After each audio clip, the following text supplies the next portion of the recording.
Alain Bérébi, Fabien Doguet, bienvenue sur le plateau de Cardio Online au JESFC 2019 pour parler de l'actualité du groupe Valvulopathie et de la Société française de cardiologie en 2019. Alors, Alain Bérébi, vous êtes cardiologue à l'HEGP et à l'Institut Mutualiste Montsouris à Paris et vous co-présidez ce groupe avec Fabien Doguet qui lui est chirurgien cardiaque au CHU de Rouen. Donc un groupe équilibré et c'est important puisque dans les valvulopathies, le travail collectif, le Heart Team est au cœur de l'activité. Comment ça se matérialise, on va dire en 2019, parce qu'on est là pour parler de votre actualité, pour votre groupe, Fabien? Alors effectivement, ce groupe a été un peu précurseur dans la mise en place de la Heart Team, un petit peu comme ça, et maintenant c'est devenu quelque chose d'important. Et on est précurseur parce que maintenant on fait des sessions communes, notamment avec la Société française de chirurgie thoracique et cardiovasculaire, avec une session commune SFC-TCV. Et là on va préparer donc la prochaine session qui aura lieu au mois de juin à Rennes, lors du congrès, et qui portera sur les endovalves. Voilà, qui sera a priori modéré par nos deux présidents, Martine Gillard et Jean-Philippe Verroy. Donc le travail collaboratif est au cœur de vos activités. J'imagine que la recherche a une place importante. Comment elle se concrétise et quels sont les projets de recherche que vous avez pour 2019?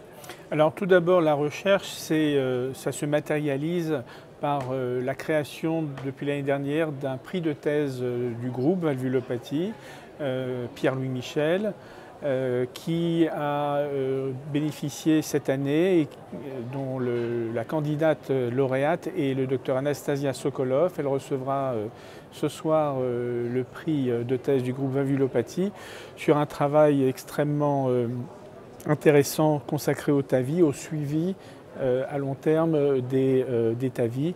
On sait que c'est très important d'évaluer la durabilité des TAVI pour savoir dans le futur, justement, quelle sera la place exacte du TAVI, en particulier pour les malades à faible risque.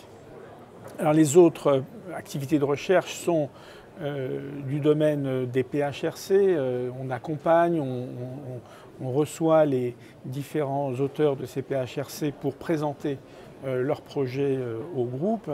On essaye de l'implémenter, d'apporter nos critiques éventuelles, nos ajouts. Et effectivement, il est très important dans cette activité de recherche de favoriser les nouveaux projets, les innovations, mais aussi d'évaluer les pratiques. Et Bernard Young l'a très bien dit hier dans sa lecture sur les valvulopathies dans la vraie vie. Il faut continuer à vérifier que nos pratiques sont en accord avec les recommandations, en particulier récentes en 2007 de l'ESC.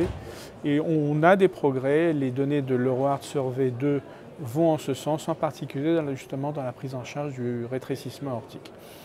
Et dans les projets de PHRC, Fabien vous parlera probablement des études sur l'endocardite. Fabien. Effectivement, il y a un PHRC qui va démarrer là dans le mois qui vient, qui s'appelle Chirurgendo, qui consiste à la prise en charge précoce des endocardites infectieuses en présence d'une végétation qui fait entre 10 et 15 mm associée à une fuite significative, qu'elle soit aortique ou mitrale.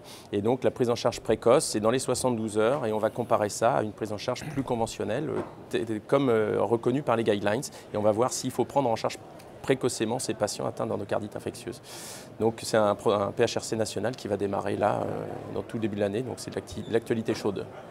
Nous allons également démarrer un registre sur la prise en charge des maladies de Barlow, les prolapsus mitraux, tant sur l'aspect échographique que sur l'aspect rythmologique, le risque de mort subite, la prise en charge chirurgicale qui peut être tout à fait simplifiée maintenant dans certaines configurations de maladies de Barlow avec des prolapsus symétriques.